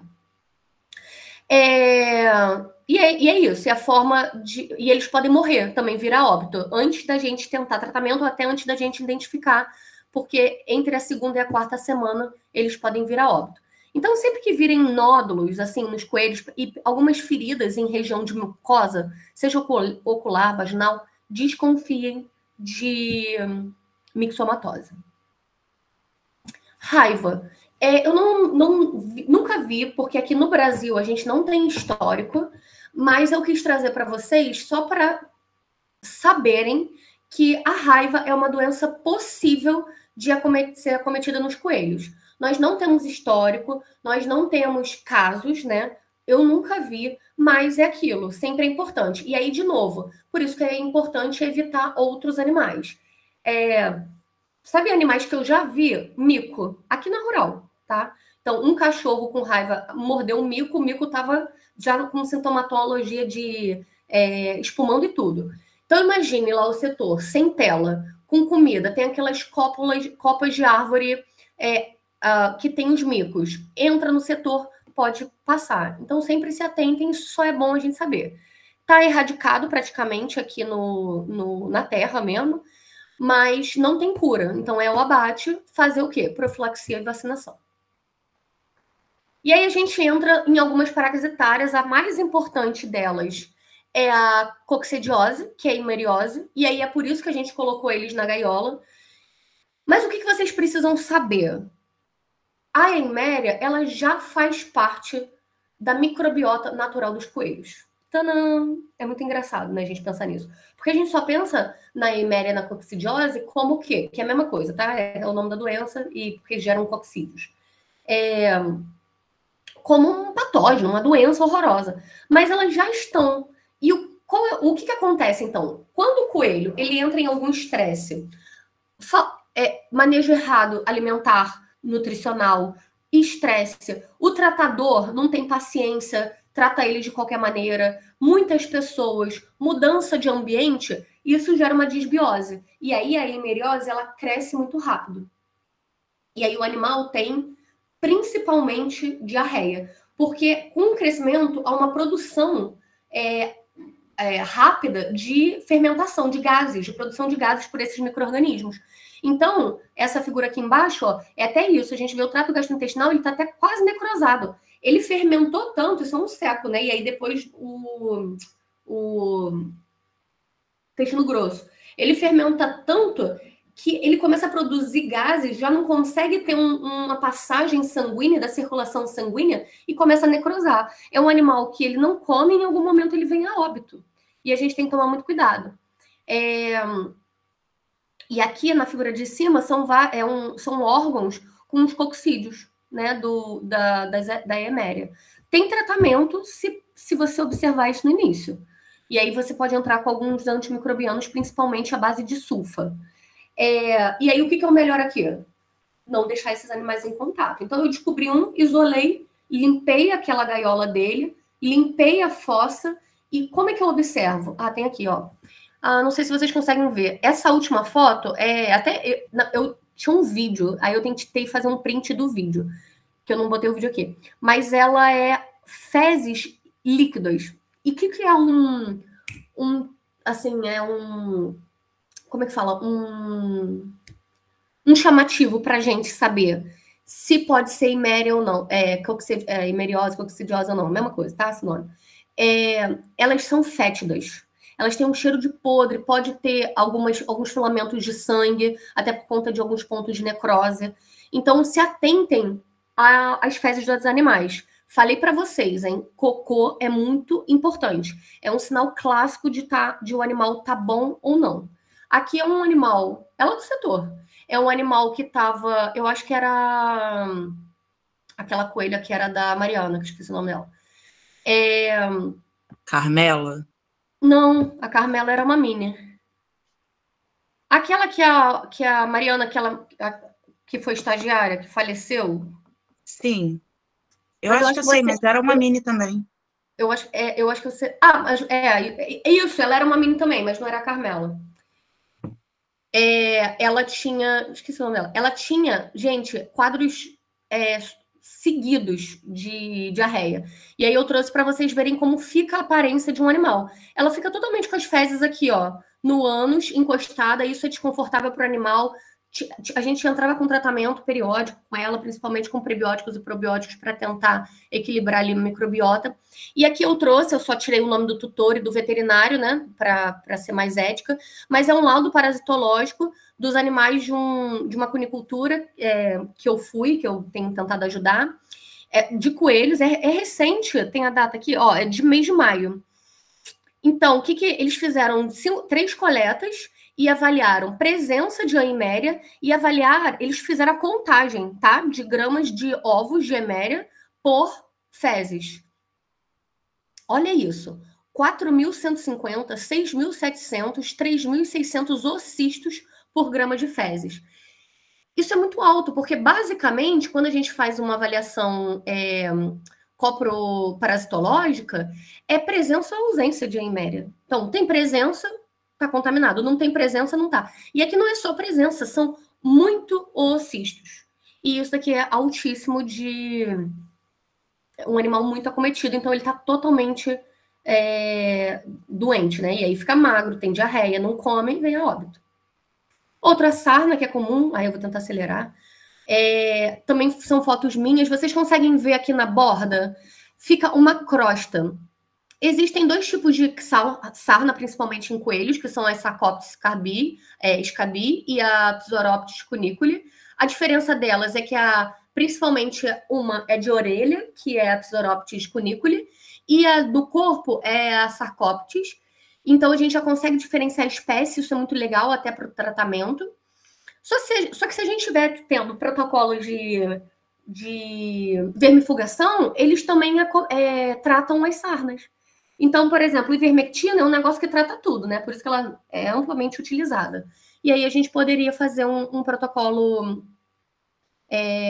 consciente utilizando isso. E aí o animal fica desconfortável, fica com coceira, com ferida, com crosta e pode passar, tá bom? Tem alta transmissão tanto para os animais, então ambiente úmido facilita, ambiente com poeira facilita e a gente pode pegar isso. Então também cuidado ao manipular os animais, sempre usem luvas e roupa, principalmente de manga. Estamos chegando no final, tá, gente? Doença nutricional. Tem que entra em manejo para a gente, e aí entra também um pouquinho com manejo alimentar, mas como é que vocês observam dentro do manejo sanitário? Que é a ingestão de pelos. Isso a gente teve uma época que tinha muito no setor. Por quê? A ração era baixa em fibra. E aí eles começam a se comer e a comer uns aos outros, principalmente se estiverem na mesma gaiola. E aí a gente vê isso, ó, as fezes, que são, né, aqueles Nescau Ball, elas ficam unidas pelo fio do pelo. Então, é muito visível, tem esse sintoma muito fácil. Agora, quando a gente faz a necrópsia embaixo aqui da foto, você abre ali o estômago, e o seco também pode ter, tem muita presença de pelo.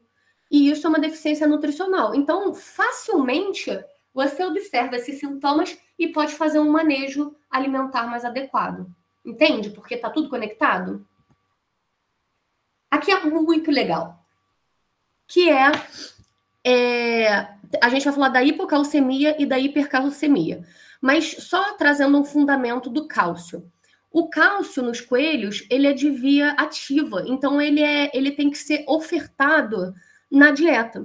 Então, dietas pobres ou ricas demais em cálcio trazem problemas para o animal. Ele não tem igual a gente que faz a conversão pelo paratormônio, vitamina D, todo aquele esquema que a gente aprende lá em fisiologia, que vocês sabem até melhor do que eu, o deles não é assim. A forma que eles vão absorver o cálcio é muito mais através da dieta, da forma alimentar. Então, quando tem uma febre vitular, é falta de cálcio na dieta. E o que acontece? Ossos e dentes frágeis. Olha esse dente aqui. Ele está quase caindo. Você vê até microfissuras. Essa foto o primeiro é um crânio de um coelho saudável, o do meio com deficiência de cálcio, e aqui o último é de um porquinho da Índia. Então, é de tamanho diferente, né? E aí você vê até que na coloração do osso já tem diferença por conta da hipocalcemia.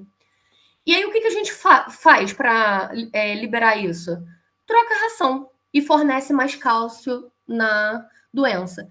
Isso pode gerar até dificuldade no parto, pode trazer aborto, pode trazer láparos com deficiência. dificuldade de crescimento, porque o cálcio, ele ajuda na contração muscular, na regulação nervosa, hormonal. Então, pensa na hora do parto. Eu preciso de contração muscular uterina para liberar. Se eu não tiver cálcio, ou se eu tiver uma proporção de cálcio-fósforo errada, eu estou tendo esse problema também. 99% do cálcio está presente nos ossos e nos dentes. Hormônios também, lactação. Então, imagine, uma coelha em lactação altamente produtiva com deficiência de cálcio alimentar. A gente está quebrando o plantel. E aí, hipocalcemia pode gerar urolitíase, dificuldade em urinar, dor. Então, aqui é uma foto, é uma útera de um coelho com urolitíase. Olha, é um cálculo, né? Uma pedra enorme. Isso já gera dor, o animal não come.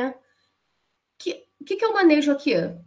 Alimentar, que está ligado com o manejo sanitário.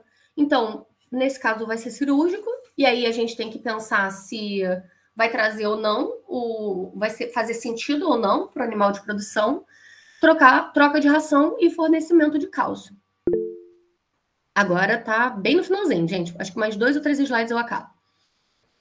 E questões hereditárias que a gente precisa conhecer também para fazer o manejo, como o crescimento excessivo de dentes ou animais prognatas que não conseguem ter o desgaste adequado do dente, porque os dentes do coelho, os dentes dos coelhos, eles ficam assim, né?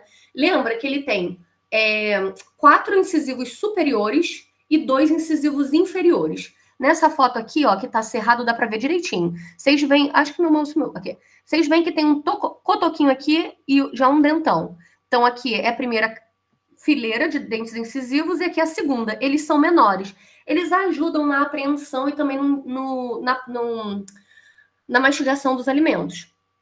E aí isso pode ser um problema hereditário que pode acontecer tanto nos incisivos superiores quanto nos inferiores.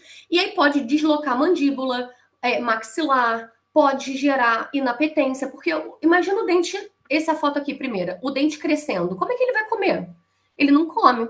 Esse caso daqui, os dois, na verdade, são de um coelho pet, que é de uma professora amiga minha, que esse daqui da segunda foto, né?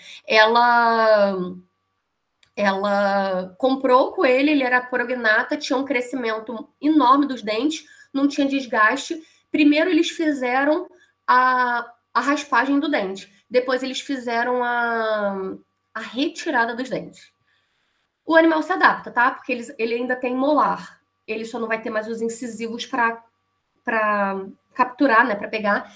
E eles têm o hábito de roer, né? Eles não são roedores, os coelhos não são roedores, mas eles possuem o hábito de roer. Então pode ser que vocês vão ver eles tentando roer coisas e isso pode machucar. Então tem que tomar cuidado, mas é comum. E aqui, ó, nessa foto, eles fizeram a oclusão só dos inferiores, dos incisivos inferiores, mas com certeza tem que ter desgaste dos superiores de tempos em tempos.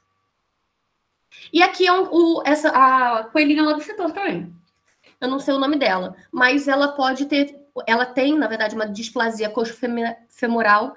Isso é hereditário, é congênito. Então entra da gente até selecionar a matriz. Ela nasce com a perna aberta. Para se locomover é difícil, ela não consegue andar, com o tempo pode gerar dor, e o animal não consegue fazer secotrofagia. E isso é ruim, né, alimentarmente.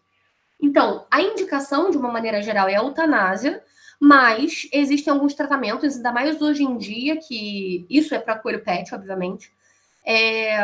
A tala, ela vai sendo usada direto e vai fazendo a troca dessa tala direto para o animal tentar reposicionar os membros, né? Então, aqui é ela até lá no hospital veterinário com uma mini talinha. E isso não tem cura, ela não vai ficar com os membros perfeitos, porém, ela pode melhorar um pouco a qualidade de vida dela, ter menos dor, se adaptar e conseguir realizar a secotrofagia. Se for um coelho de produção, eutanásia. E aí isso entra no nosso controle e prevenção, principalmente nas escolhas das matrizes e dos reprodutores. E aí, para a gente concluir tudo, o que a gente precisa? Profilaxia é o nosso ponto. Então, manter os animais com nível de estresse mais baixo, Aí isso também seria um outro tópico, que seria uma aula de bem-estar, mas saibam que não existe estresse zero, nem para mim, nem para vocês, tá? Nem para ninguém. Então, assim, a gente fica assim, animal de produção são animais muito estressados. Qualquer animal é muito estressado. Se eu pegar o meu gato aqui de casa e levar no veterinário porque ele tá com algum problema, para ele, por mais que seja algo muito bom que eu esteja fazendo, para ele é muito estressante. Para ele não quer sair da casa dele, ele não sabe o que vão fazer com ele. Então, assim, todos os pontos que foram colocados aqui, desde a gaiola até o tratamento que a gente vai dar a ele, para minimizar o estresse desses animais. Higiene, boa higienização da coelheira, do bebedouro, do comedouro, das instalações, da gaiola, da gente. Às vezes a gente quer acelerar o processo, aí mexe em todos os animais. O ideal era de, entre animais, limpar a mão, né? Pelo menos passar um álcool. Animais que têm alguma sintomatologia clínica, isolar, ter quarentena, colocar o feno em local adequado, até porque se for na gaiola, ele vai deitar, pode colocar, pode defecar, urinar, e isso não é interessante porque aumenta a possibilidade de algum parasito, alguma doença, e sempre fornecendo uma dieta de qualidade equilibrada, conhecendo o comportamento daquele animal e as condições que você consegue visualizar para separar e gerar os seus manejos. Tem coisas aqui que elas vão ser realizadas em todas as cuniculturas que vocês avaliarem, mas tem cunicultura que vai ter mais pontos do que outros, por questão financeira, por questão de facilidade, por questão de mão de obra. Mas o que vocês têm que saber, de uma maneira geral, são esses 5 pontos aqui que a gente tem que se atentar. Foi, gente? Acabei aqui, encerrei aqui a minha parte. Espero que tenha sido esclarecedor para vocês. E se alguém tiver alguma dúvida, algum comentário, estou aberta. Uma das participantes fez uma pergunta. Quem? A Brenda. Ela perguntou lá quando você falou das fezes, ela perguntou se ocorre das fezes virem mais moles e se continua sendo secotrofagia ou se seria um sinal de doença. Depende. Eu nunca vou falar isso. Você tem que observar. Foi em fezes moles, de uma maneira geral, observadas, é algo para se atentar. Como é que eu consigo diferenciar as fezes moles de secotrófos? Secotrófos são muito claros. Você vê a formação do cachinho de uva mesmo. Eu tinha, até para mostrar, mas assim, já não tenho mais. Ela fica assim, igual um cachinho de uva. Se eu estou vendo, é um sinal de estresse. Se eu estou vendo mais de uma vez, pode ser alguma doença.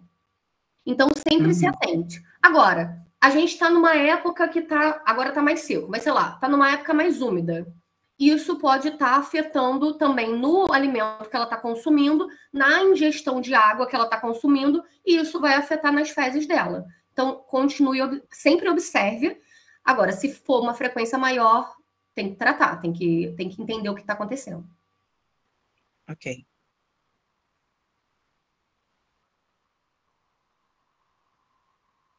Obrigada.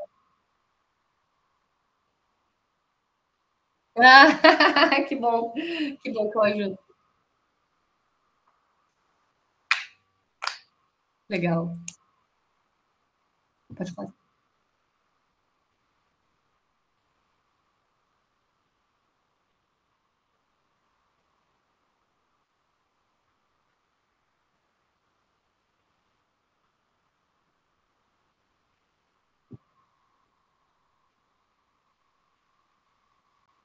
Uhum.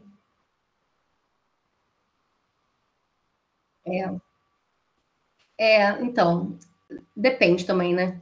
Num ponto de vista de produção, para a gente querer focar em carne, por exemplo, eu acho que a gente, comparativamente, acaba sendo desvantajoso. Porque a profilaxia nessas situações ela vai ser muito maior, o contato desses animais com as fezes é muito maior, o manejo com esses animais é muito maior. Então, isso traz uma desvantagem. No ponto de vista que acaba que alguns consumidores, eles querem, é por isso que a gente tem voltado nesse ponto, é legal porque aí você entra naquele do animal livre, de gaiola, animal mais feliz. Só que a gente sabe que isso daí é muito mais para a gente ter o selo e vender do que para realmente ter um plantel melhor, né? Então, eu acho que depende. Assim, talvez para um pequeno produtor, alguém que não precisasse de uma demanda tão alta, seria mais fácil a gente indicar.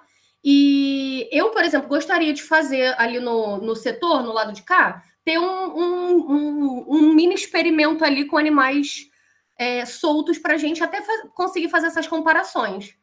Mas eu tenho as minhas. Eu sou muito a favor da gaiola, né? Então, até para o pet, assim, eu vejo muito a gaiola sendo um facilitador até para o bem-estar do animal. Não sei se você concorda, o que você acha?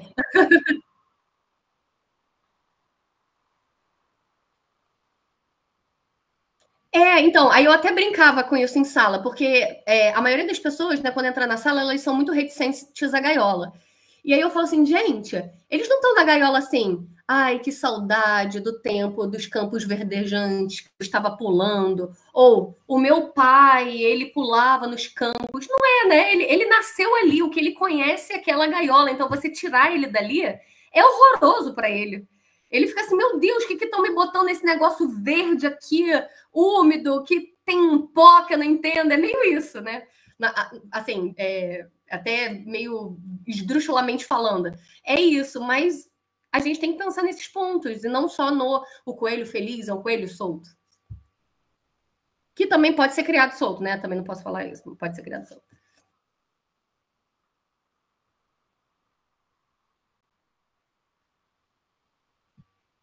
Nove horas da noite, todo mundo cansado, né, gente? Louco para sair.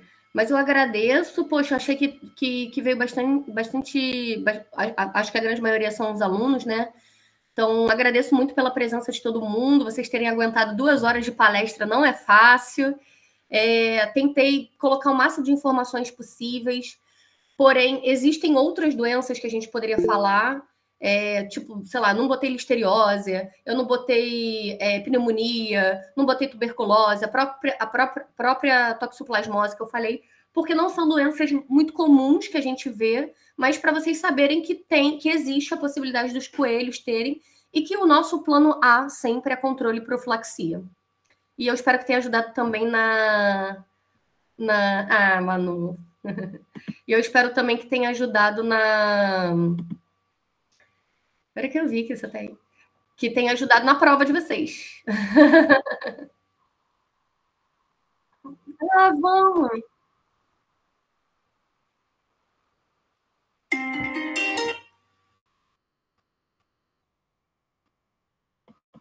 E foi bom que eu.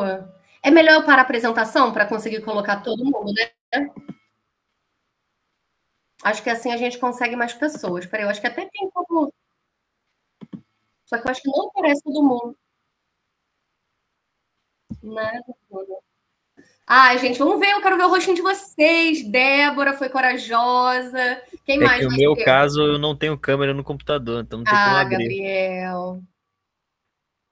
Mas tem um jeito de botar mais gente, não tem? Só que é que muda o layout aqui. Quero agradecer, adorei a palestra. Eu não sei, eu não sabia nada de coelho, né? O professor aí, não fez professor? Você vai falar isso? Eu não cheguei a fazer cunicultura na época que eu fiz a graduação em Entendi. zootecnia. Era optativa e não deu para eu fazer na época. Então, assim, foi muito interessante. Para mim que estou acostumada só a trabalhar com avicultura, frango, poedeiras, enfim. Muito bom. Ai, que bom. Parabéns, foi palestra Legal, legal. incrível. Fiquei feliz. Muito bom, obrigada, viu? E que bom que vocês estão aqui. E adoro esses momentos de falar de coelhos, porque é minha paixão. Virou, né? Depois, nem era antes, mas virou. Então vamos lá. Aqui, ó. Para mim tá aparecendo a Lívia, mas tá de câmera fechada. A Camila tá de câmera fechada. O Lucas tá de câmera fechada. É o que tá no meu layout aqui de primeira. para tirar foto, gente. Vamos lá. Aí o povo já tá até saindo, ó. Tá diminuindo, porque o povo tá com medo de abrir a câmera. Então vamos. Eu vou também tentar tirar aqui o print, peraí. Ah, não tirei print nenhum. Peraí. Vamos lá, 1, 2, 3 e... Ah, acho que agora...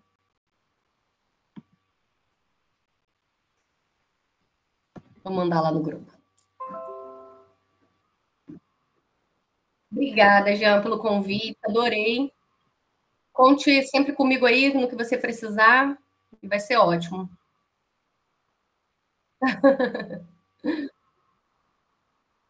Obrigada. Tchau, gente. Boa noite. Obrigada. Boa noite. Boa noite.